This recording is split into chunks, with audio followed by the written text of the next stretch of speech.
तो कहानी यही है कि बीच चुनाव में अरविंदर सिंह लवली ने ऐसी गुगली फेंकी जिसने सिर्फ कांग्रेस को ही नहीं बल्कि आम आदमी पार्टी को भी फंसा दिया है। दिल्ली में 25 मई को यानी छठे चरण में वोटिंग होनी है, जिसके लिए नामांकन भी शुरू हो गए हैं। लेकिन लवली ने कांग्रेस प्रदेश अध्यक्ष पद से इस्तीफा देकर कांग्रेस के सामने संकट खड़ा कर दिया है। हालांकि लवली अभी भी कांग्रेस के सदस्य हैं, लेकिन उनके बयान बताते हैं कि वो पार्टी में ज्यादा दिन तक टिकेंगे नहीं। वो सीधे सीधे पार्टी के सिस्टम पर सवाल उठा रहे हैं, आरोप लगा रहे हैं कि कार्यकर्ताओं की बात नहीं सुनी जा रही। तो स्पेशल रिपोर्ट में देखिए बीच चुनाव में लवली की गुगली और कांग्रेस का नया संकट का।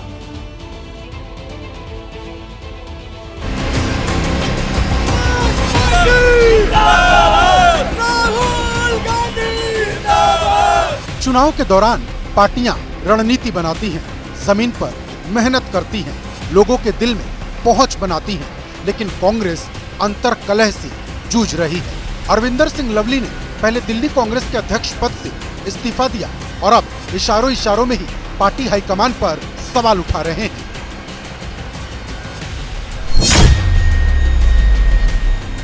अजीब तमाशा है बना हुआ है। मैंने आपको वो खत की कॉपी दी है क्या? आपने तो नहीं दी। नहीं, मैंने दी हो तो बताइए, किसने दी? खत मैं लिखता हूँ अध्यक्ष को और कॉपी सारी मीडिया के पास रहती है, तो ये तो जांच का विषय है।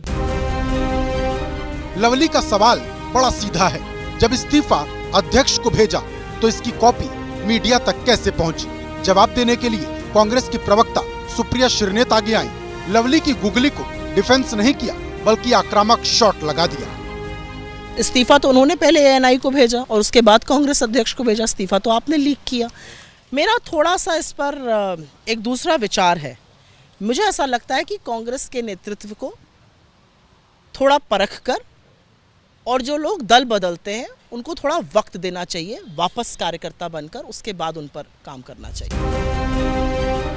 कांग्रेस अध्यक्ष को लिखी 4 पेज की चिट्ठी पर अरविंदर सिंह लवली ने कई दर्द उकेरे हैं और सबसे बड़ा दर्द यह है कि जिस अध्यक्ष पद की कुर्सी पर वो बैठे थे उसका कोई मोल नहीं, क्योंकि सारे फैसले हाईकमान अपने हिसाब से ही लेता जा रहा था।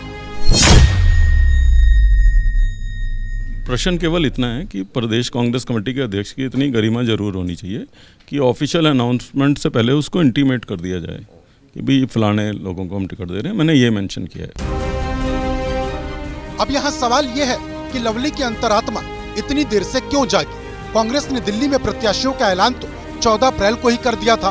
फिर ऐसा क्या हुआ कि लवली इतने दिन बाद अपना दर्द जाहिर करने लगे? एक दर्द तो ये भी है कि इस्तीफे के बाद किसी ने उनसे बात नहीं की और 2 घंटे के भीतर इस्तीफा भी मंजूर हो गया। हमारी पार्टी में तेजी से काम होते हैं, तेजी से निर्णय लिए जाते हैं। तो आप देख लीजिए कितनी तेजी है कि चिट्ठी बाद में लिखता हूँ, लीक पहले हो जाती है, उसको मंजूर भी कर लिया जाता है। तो तेजी से काम हो रहा है पार्टी में, बहुत अच्छी बात है। लवली की दलील है कि आम आदमी पार्टी के साथ गठबंधन करना स्थानीय कांग्रेस नेताओं की भावना के खिलाफ है, लेकिन एक सच ये भी है कि जब से गठबंधन हुआ है लवली पूरी मजबूती के साथ इस गठबंधन के पक्ष में थे। जिस दिन अरविंद केजरीवाल गिरफ्तार हुए उस रात लवली केजरीवाल के घर पहुंचे थे। जब संजय सिंह जेल से बाहर आए तब भी लवली उनका स्वागत करने तिहाड़ के बाहर पहुंच गए। दोनों ही मौके पर लवली ने ये दिखाया कि दिल्ली कांग्रेस मजबूती के साथ गठबंधन के पक्ष में है। 2024 का जो चुनाव है ये खाली आम आदमी party, Congress party, communist party, India गठबंधन के तमाम दलों की पार्टी का चुनाव नहीं है। तो हमको इस चुनाव में अपने आने वाली पीढ़ी का भविष्य सुनिश्चित करना है। लवली का इस कदर बदल जाना सिर्फ कांग्रेस के लिए ही नहीं, आम आदमी पार्टी के लिए भी झटका साबित हो सकता है, क्योंकि सिख बहुल इलाकों में लवली का खासा असर माना जाता है। आम आदमी पार्टी के नेता कहते हैं कि दोनों पार्टियों के गठबंधन में लवली की अहम भूमिका थी। अरविंदर सिंह लवली जी वो नेता हैं जो सबसे पहले अरविंद केजरीवाल जी के गिरफ्तारी के खिलाफ मुखर होकर बोले, साथ खड़े हुए थे। तो आज वो ऐसा क्यों बोल रहे हैं, इसका तो आंसर वही कर सकते हैं। गठबंधन मजबूती से साथ था और है। हम इंडिया अलायंस का पार्ट हैं और अलायंस का हर दम निभाएंगे। लवली को सितंबर 2023 में दिल्ली कांग्रेस का अध्यक्ष बनाया गया था और इंडिया गठबंधन की बैठकें उससे पहले से होती आई हैं। हालांकि लवली के अध्यक्ष बनाए जाने के बाद भी दिल्ली में बैठकें चलती रही। 23 जून को जो है पटना में मीटिंग हुई थी पहली इंडिया अलायंस की, तो मैं अध्यक्ष नहीं था। उसके बाद 17 और 18 जुलाई को बेंगलोर में दूसरी इंडिया गठबंधन की बैठक हुई थी, तब भी मैं अध्यक्ष नहीं था। तीसरी बैठक 31 और 1 तारीख को हुई थी, तब भी मैं अध्यक्ष नहीं था। पहले सितंबर को मैं अध्यक्ष बना। उसके बाद एक दिल्ली में इंडिया की बैठक हुई, मैं वहाँ मौजूद था बाहर, वहाँ भी मैं अंदर मौजूद नहीं था। तो कितनी बड़ी भूमिका थी मेरी अलायंस में। ऐसा नहीं है कि बीच चुनाव में सिर्फ अरविंदर सिंह लवली नाम का बम ही कांग्रेस के सिर पर गिरा है। इससे पहले पूर्व मंत्री राजकुमार चौहान भी पार्टी छोड़ चुके हैं और कई नेता ऐसे भी हैं जो हाईकमान से खुश नहीं दिखाई दे रहे। कोई उदित राज और कन्हैया कुमार को प्रत्याशी बनाने से नाराज है, तो कोई दिल्ली प्रभारी दीपक बावरिया को बर्दाश्त नहीं कर पा रहा।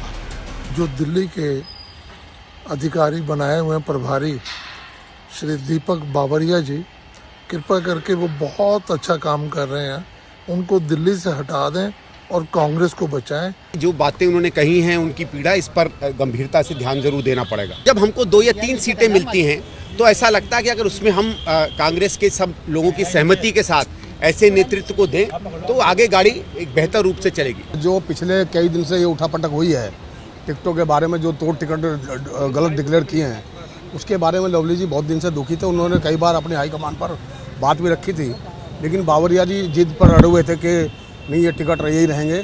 तो आज लवली जी ने मतलब कार्यकर्ताओं की नब्ज को पहचानते हुए आज अपने पद से इस्तीफा दिया है। नहीं, कन्हैया कुमार उदित राज दोनों के मामले में ये विवाद है। दिल्ली के स्थानीय नेताओं का गुस्सा एक तरफ और पार्टी हाईकमान का फैसला दूसरी तरफ। कांग्रेस नेतृत्व ये तय कर चुका है कि उसका फोकस इंडिया गठबंधन के बैनर तले चुनाव लड़ने का है, जिसमें आम आदमी पार्टी भी अहम है। अब तैयारी इस बात की है कि लवली की जगह पार्टी की कमान दिल्ली में किसे सौंपी जाए। दिल्ली कांग्रेस के अध्यक्ष अरविंदर सिंह लवली ने जो इस्तीफा दिया है, क्या उसे मंजूर कर लिया गया है कांग्रेस लीडरशिप के द्वारा? It has been accepted by with immediate effect by the Congress High Command. तो कब तक दिल्ली कांग्रेस को नया अध्यक्ष मिलने जा रहा है सर? मुझे अगर परामर्श करके 1-2 दिन में कर लेंगे।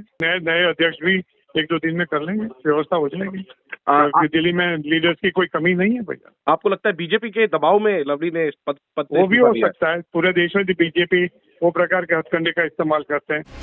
ऐसा नहीं है कि कांग्रेस को दिल्ली में कोई अध्यक्ष नहीं मिलेगा। ऐसा भी नहीं है कि किसी नेता के छोड़ देने से पार्टी बिल्कुल कमजोर हो जाएगी। लेकिन हर नेता का अपना वजन होता है, उसके पीछे उसके समर्थक होते हैं और ऐसे ही नेताओं से मिलकर पार्टी बनती है जो सत्ता के लिए चुनावी लड़ाई लड़ती है। कांग्रेस के लिए अफसोस की बात यह है कि बीच चुनाव में लवली की गुगली कांग्रेस को भारी पड़ सकती है।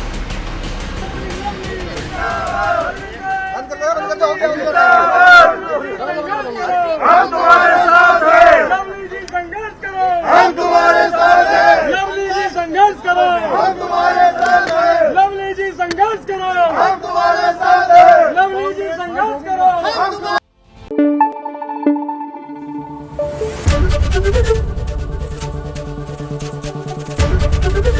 ABP न्यूज़ आपको रखे आगे।